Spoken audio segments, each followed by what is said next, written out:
Welcome back to our channel. Today, what I want to talk about is driving accountability. Ultimately, what we're talking about here is getting to a place where people are taking ownership and are held to account to the standard of contribution that they make. Whenever I'm thinking about accountability, I'm thinking about both what people do, so this is the outcomes that they're able to achieve, as well as how they go about it. How do they do their tasks? How do they interact as a member of your team? How do they show up when they're interacting with your customers, etc. So it's not just the what people do, but how they go about it that I would encourage you to focus on. Step one around accountability is clear expectations. Now, I'm assuming if you're interested in leadership, which is probably why you're here, that this isn't the first time you've been told that clear expectations actually matter. So I'm going to assume that you know that. And what I'm going to talk to is some of the complexities in making sure that expectations are clear consistently. So what do I mean by that? For a lot of leaders, what we're still doing is setting annual KPIs or annual goals. If we're even doing that, I might add. A lot of organisations, I still see that's a big gap. But we're setting expectations if we are doing that at the start of the year, and then often we're not reviewing them until the end of the year. The reality is in most businesses, life's more dynamic than that. Things are changing, priorities are changing. So when we look at goals at the end of the year, they can seem quite disconnected from our real priorities. The first thing, if you want to hold people accountable, is make sure you're empowering them by giving them really clear insight at any given point in time throughout the year around what you're expecting. So what does success actually look like? What results are nice to have? Which are the results that are absolutely critical? So in other words, helping people to understand where's the baseline all the way up to at what point will we be delighted that this outcome has actually happened. We can't maintain this level of clarity unless we're engaging in regular conversations with our people. Again, I'm not the first person, I'm sure, to share with you that having regular coaching conversations with your people is important. In my mind, if you're not doing that every month, then you're really struggling to maintain that clarity of expectation, but also clarity around progress. So how is this person actually tracking? Is what they're doing on track in terms of the approach? So again, both the what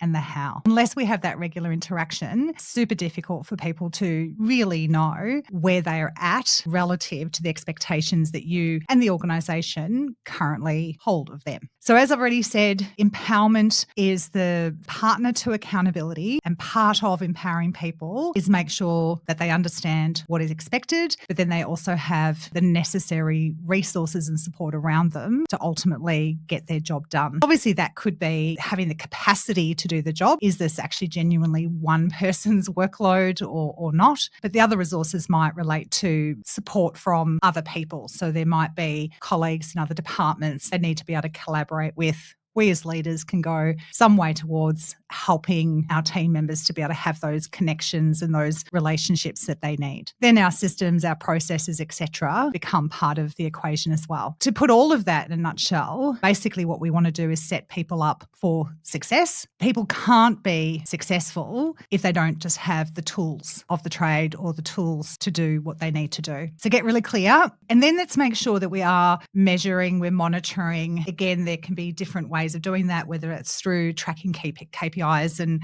understanding progress in real time, or in the absence of KPIs, again, it's going to be through conversations. There's going to be conversations with the individual. It might be other people that they're working with. So other stakeholders in the organisation who may have visibility on their progress or their approaches and what's working, what's not working, etc. Measuring, monitoring to the extent that we can. That obviously becomes super important when we're remote working as well. We'll do a separate video all around remote working.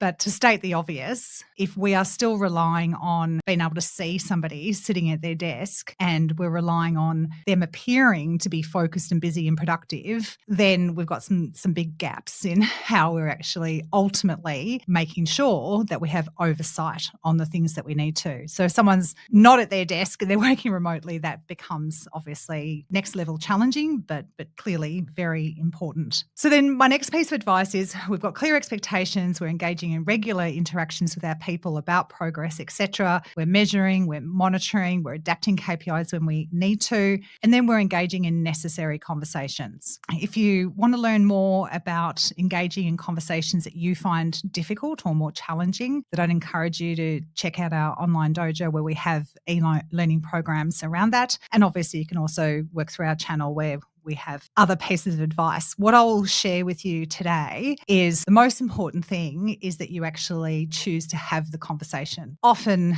leaders, again, will give themselves all sorts of excuses as to why this is not the right time to have this conversation, or, it might be as simple as this person is too challenging and difficult and I don't know how to respond to them or deal with their pushback or whatever it might be. This can be especially true when it comes to having conversations about behaviour, mindsets and behaviours.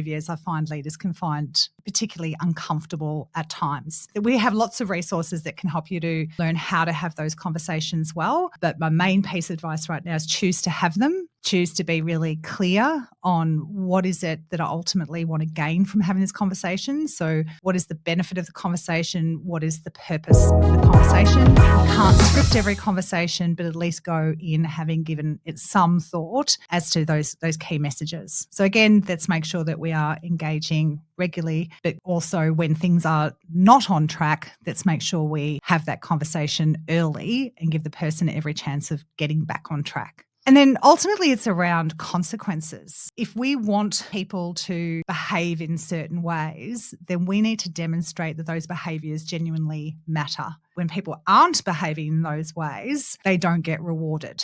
They don't get the Employee of the Month recognition, or they don't get the promotion. But equally, when people are behaving and performing at the standard that you value and want more of in your business, then there's got to be a consequence for that. And the consequence being that they get the pat on the back, they get the thank you. There might be promotional opportunities that come up down the track. But I can assure you, if I'm somebody who has a great deal of personal accountability and I'm working hard and I'm managing my behavior and I'm reaching my goals, and then somebody sitting next to me behaves like a prat and always comes up with excuses and always seems to get away with it, if that person is promoted, then that just completely takes the wind out of my sails in terms of my motivation to strive to be at my best in your organisation. Let's make sure that we are discriminating on the basis of contribution for the people, as I've said, who turn up and behave and perform in the ways we want to. Let's make sure those are the people who are consistently getting that